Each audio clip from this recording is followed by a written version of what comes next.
Saturday night. It's not Saturday Night Live, but Saturday Night Live stream. So I'm trying to go live in different formats, just different things. I don't know. I've done laundry lives. I'll still do those because I like to do laundry live. I've done dish live. I mean to do burn painting live. But tonight, what I want to try is I would like to try again to see if I'm able to do screen share. Because I tried the other day and I'm like, it should have worked. But I need to see what I would like to share. Because I'm very fascinated in sharing some more things with people watching if they want to see. Or if they want to watch, like I'm here. So we might read some news articles together because I think it's nice to actually read the news. Like, know what's going on in the world. That's just my thought on that. See if I can get it to go and able to actually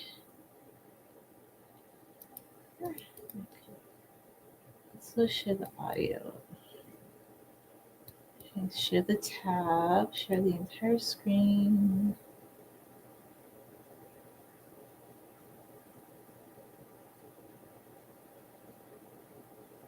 What does that do? Share a window. Does that work? That works. Share the tab. Okay. Like, is the site will be able to see the contents of your screen. I'm trying to see if it will work.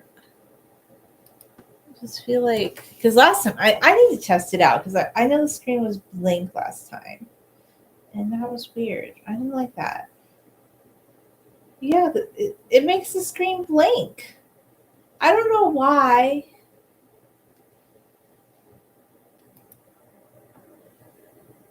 Okay. Now does it work? Oh. I figured it out. Okay. This is awesome. Okay. See me? So, like a couple of years ago, like 3.5 years ago, I was playing around with Streamlabs and all that. You don't need it anymore. YouTube has it. And I'm wondering how long have they had it? Maybe it's been here for a long time. Is that a possibility? Not really sure. So, yeah, that's interesting.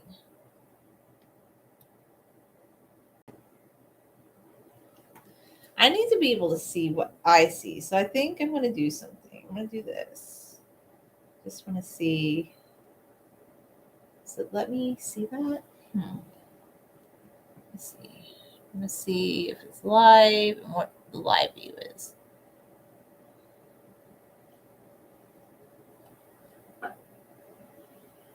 Okay.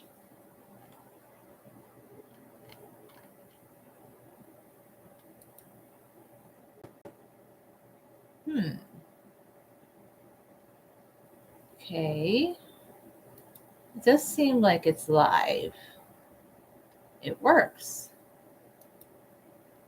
It's a little delayed. All right. 1 year on, did democratic opposition in Russia die with Alexei Navalny? A year after Alexei Navalny's suspicious death in a Russian prison, his supporters have been helping choose a headstone for his grave in Moscow. It will be a place of hope and strength for all those who dream of a wonderful Russia of the future, says the opposition politician's widow, Yulia Navalnaya, quoting one of the best-known phrases.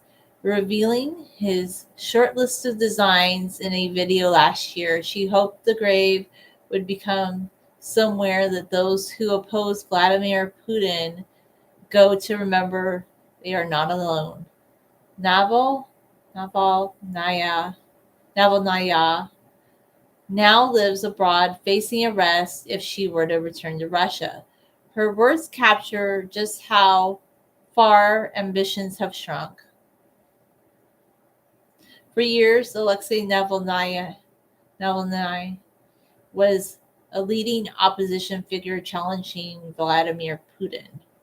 For years, Alexei was Vladimir Putin's biggest political rival, charismatic and courageous.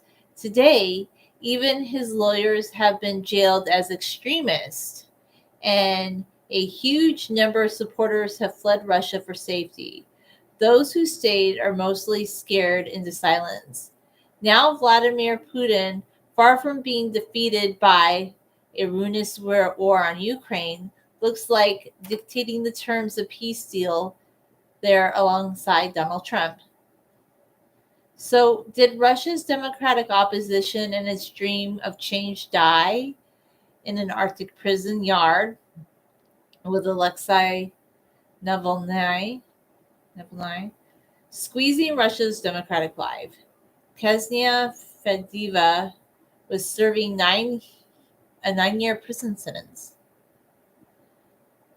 When the TV in her cell announced that Navalny was dead, he had collapsed in prison on his daily walk. It's kind of sad. I mean, I don't know. It's the reality. Let's see. Why don't we read this one? Discordant Ukraine statements from Trump team leave allies anxious. Mechanical problems forced Marco Rubio's plane to briefly return to Washington earlier this week. Really did it? Or did they just not have a good reception? Oh. America's top diplomat, his senior officials, the traveling press returned to Andrews Air Force Base near Washington, D.C. I mean, I'm just wondering, like, did he come back? I wonder what happened. But despite the mid-air, well, it sounds like something bad happened. I thought maybe that was just a story. And did he come back because, like, there was a diplomatic spat or something? I don't know. These are such strange times. These are very surreal news stories. But despite the mid-air scare, the news was already firmly elsewhere. In Europe, U.S. Defense Secretary Pete Hegseth had stunned America's allies with a speech setting out what many saw as a series of concessions Ukraine would have to make to sign any peace deal with Russia brokered by President Trump. Hegseth said it was unrealistic to think the Ukraine could win back its sovereign territory occupied by Russia. So basically, I mean, I'm not really into funding wars. I'm just not. But it sounds like Trump is just selling the Ukraine out to Russia. That's what it sounds like. They don't want to concede, as was its demand for NATO membership, adding it was up to the European and not US troops to keep the peace. Critics, including some Republicans in Washington, castigated the speech, saying it gave away all of Ukraine's leverage ahead of any negotiations. It was, they argued, a U.S. capitulation to the Russian President Vladimir Putin. It certainly is an innovative approach to negotiation to make very major concessions even before they have started. Like, why? Like, that's a good point. Like, why are we making? I don't know. Said former Swedish Prime Minister Carl Bildt, who co-chairs the European Council of Foreign Relations, a think tank. Okay. Any other news going on? Earth news.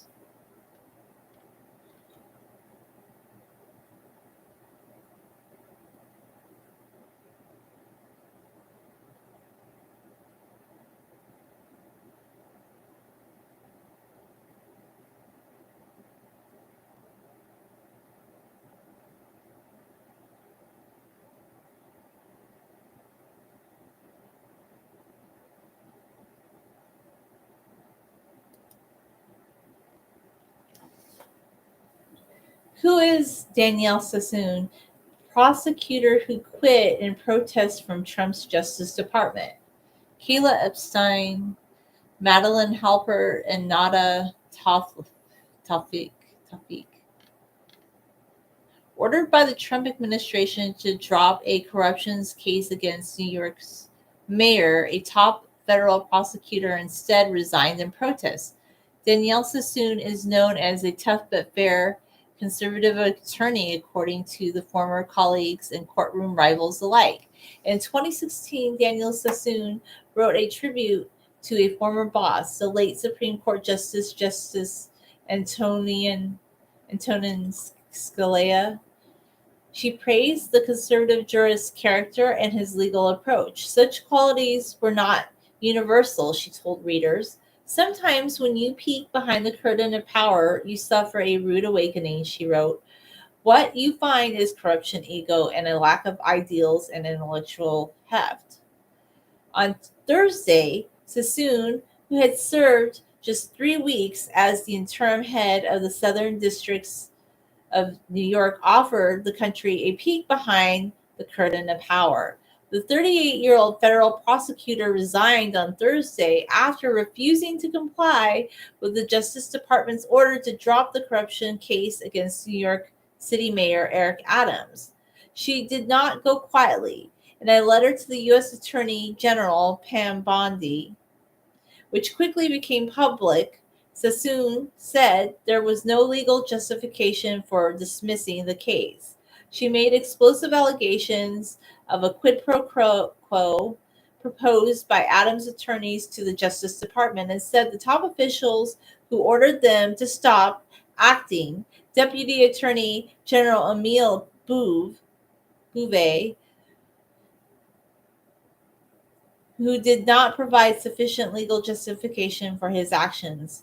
Adams and his attorneys, Alex Spiro, have denied Sassoon's allegations. Trump himself has denied political meddling in the criminal case. Okay. It's interesting. Can I grow my hair like Rapunzel? I mean, on my hair channel, which this is not the hair channel right now, I talk about growing my hair like all the time. Like that's a big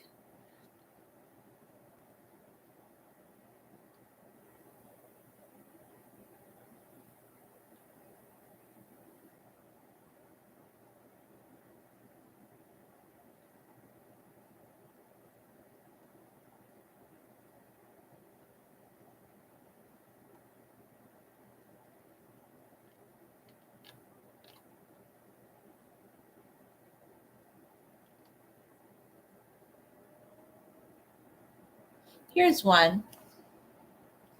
Mapping China's influence around the Panama Canal. I mean, what is going on with these pictures? It's just like, that's quite a dramatic picture. Like, look at that. It's very, these are interesting times. This is Valentine's Day. I feel like even though they're enemies, that they kind of look alike. They have a similar, hefty look to them. Yeah. President Donald Trump has made repeated claims that China operates the Panama Canal in recent weeks, and he has threatened to take back the waterway to block what he sees as Beijing's increasing influence. Here's the problem. The Panama Canal belongs to Panama. The U.S. may have built it, but it was given back to Panama. The U.S. can't go in. I know they're going to say, oh, they want fair prices, but they can't go in and have troops there. No, it doesn't work like that. A BBC verified analysis shows that the U.S. remains the main user of the canal, but Chinese involvement in infrastructure projects around the waterway, which is operated directly by Panama, has grown in recent years. Up to 1,400 ships use the 51-mile, 82-kilometer passage each year. It links the Atlantic and the Pacific across the Central American country, avoiding any otherwise lengthy and costly trips around South America. The waterway cuts the amount of time it takes goods to flow from Shenzhen in China to the U.S. East Coast or between San Francisco and New York by weeks. I'm surprised like the Trump hasn't like suggested making a new river or something to float everything from the West Coast to the East Coast. I feel like that's something he would. I don't know. I We live in such interesting times. I'm like, I just feel like he's going to be like, yes, we need to build a new river or a new train system, even though we have trains. I don't know. I feel like there might be an alternative to the Panama Canal. Maybe we should just do it across U.S. soil. You know, he's all about America. Like, come up with a solution. Why are we mucking around? Like, leave Panama alone. Like, okay, the U.S. built it like over 100 years ago. It's on Panamanian soil. That's the catch-22 of this. You can't go into another country and be like, hey, we built it. We should control it. It's kind of like, yeah, it doesn't quite mesh. I mean, is this 2025 or 1905? Like, really? I'm just thinking. Up to 1,400 ships use the 51-mile passage each year. It links the Atlantic to the Pacific Ocean. So waterway cuts the amount of time it takes goods to flow from Shenzhen in China to the U.S. East Coast between San Francisco and New York by weeks. After Panama signed up the Belt and Road Initiative, BRI, in 2017. Wow, what a title. After Panama signed up the Belt and the Road Initiative, what a name for like a treaty. That's quite a mouthful. I'm sure there's a reason. It's probably the way they crossed through the Panama Canal, but up the Belt and the Road Initiative, where Beijing invests in the infrastructure across the globe, Chinese companies were more active around the canal. Panama left the partnership earlier this month amid U.S. pressure. However, much of Trump's era has been focused on Chinese control over ports, which predate the BRI. There are 5 container ports around the Panama Canal. All of them are operated by foreign companies. Okay. 3 of the canal's main container ports, Colon, Rodman, and Manzanillo, are operated by companies based in Singapore, Taiwan, and the U.S. But much of the U.S. attention has focused on the 2 biggest, Cristobal and Balboa. They sit at either end of the canal and have been operated by a subsidiary of a Hong Kong-based C.K. Hutchison Holdings since 1997. While the company is a private corporation based outside of Chinese mainland, experts have told the BBC that the Chinese national security law introduced in 2020 could allow China to exercise influence over Hong Kong-based companies in the event of a conflict. That's what they were saying about TikTok, but TikTok is actually based out of Singapore, but In terms of the day-to-day, I'm skeptical as to whether there is a direct line between Beijing and J.K. Hutchison. But in a time of crisis over a conflict, it would be relatively trivial for the Chinese Communist Party, the CCP, which they love to call them all the time, their acronym, to say, we're going to use the ports. Henry Zeimer, an America's specialist at the Center of Strategic and International Studies, told BBC. This view was echoed by former commander of the U.S. military's Southern Command, General Laura Richardson. She told lawmakers in 2023 that in any potential global conflict, the PRC, People's Republic of China, they call themselves PRC, could leverage strategic regional ports to restrict U.S. naval and commercial ship access. I mean, really? This is beginning. I know they keep saying, well, oh, this could happen, this could happen. Is that going to happen though? I just feel like, I mean, we can't, I know, I mean, could you take the longer route if it's that big of a deal? I don't know. Like, yeah, it takes you a few more days, but I don't know. Start using the train system and more semis to transport things, maybe. I just think, this is my thought. Panama Canal's in Panama. Ultimately, Panama decides what they want to do with the canal. Even if the U.S. built it, that doesn't mean like we get to keep it forever. It's kind of like if you built a house and you hired a contractor to build the house. And it'd be like after you paid the contractor, he'd come back and be like, well, hey, I built your house, so I get to decide what shows you watch on TV. I mean, really. Some of this is just nonsense. Like, I just think it's overinflated because during Biden's administration, during Obama's administration, during Bush's administration, nobody was fluffing about, oh no, like, I know they're going to say, but it's in recent years, but I just don't think this is an issue. This just sounds like the Trump administration wants to act like they are Theodore Roosevelt, and they are not Theodore Roosevelt. Trump's never even served in the military. What's going on? He's no Theodore Roosevelt. He's not out there like hiking and doing all sorts of outdoorsy things. I mean, I think the man likes sitting in his office. I don't think he's into that. Maybe playing golf, but I don't know. All this wanting to be like Teddy Roosevelt. This is what this feels like, okay? I feel like we're playing Teddy Roosevelt or something. Some of this just seems like a lot of bluster. There's a lot of things going on. I feel like I'm going to stop trying. Like, it's good to, I think it's good to read the news and be aware of what's going on, but I feel like some of this is being exaggerated. I don't know. So I just feel like I wanted to read some news articles. Maybe we could read something else. Let me think what else I could read with you guys. I'm trying to think.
I'm still trying to think about what I want to share. I want to.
I'm just kind of surfing the internet, looking around. Yeah, this was fun. At least I know how to do the screen share for real now. It's kind of exciting. Thanks for watching.